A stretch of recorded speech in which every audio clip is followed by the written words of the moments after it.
আৰু আজি পশ্চিম কাৰ্বি আংলং জিলাৰ ৭ নং কপিলী সমষ্টিৰ অন্তৰ্গত পুৰথেমি আকেমাং জৰিয়তে বিনামূলীয়া পট্টা প্ৰদান কাৰ্যসূচী অনুষ্ঠিত কৰা হয়।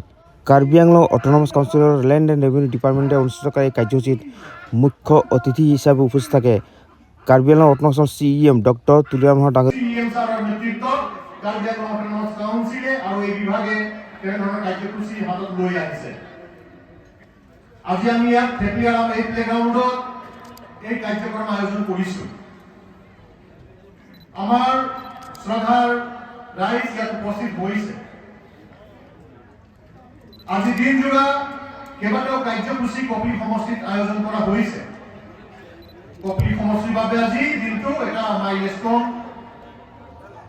এচিভ কৰিব পৰাকে গোটেই কাৰ্যক্ৰম আগুৱাই লৈ যোৱা হৈছে।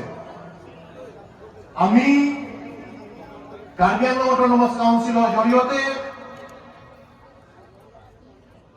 যিবোৰ কাম আমাৰ ৰাইজৰ উন্নতিৰ বাবে হাতত লৈছো সেইখিনি আমি আজি তাৰ পৰিণাম আমাৰ ৰাইজে পাবলৈ সক্ষম হৈছে।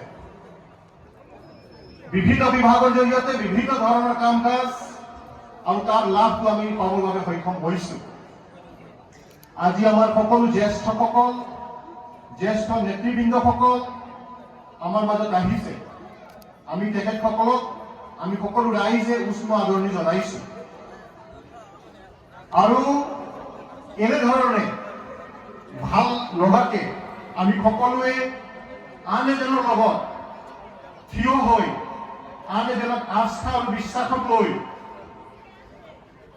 আন এজনক সহায় সহযোগিতা